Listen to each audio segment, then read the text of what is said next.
217,000, really kind of no change from last week, waiting for the revision to come up, but basically no change in jobless claims. Here we are, 220, so we go down, go figure.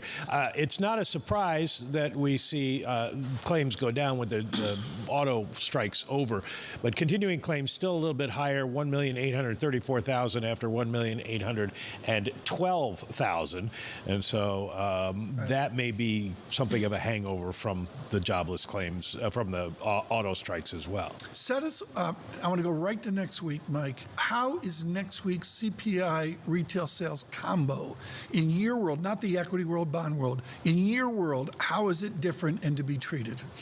Well, it's a little bit different in that we have a lot more data to come before the next Fed meeting, including another CPI report. So this will be informative, but it won't be dispositive. The Fed's going to look at it and they're going to wait and see what PCE does and then what the November CPI does before they have to make a decision. Will it inform on soft landing? Not necessarily. It will inform. That's a good word for it.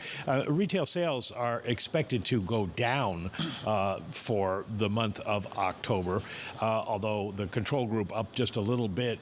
It'll depend on whether people want to go Christmas shopping early. Last year they did. This year, I guess analysts don't think they're going to be doing that.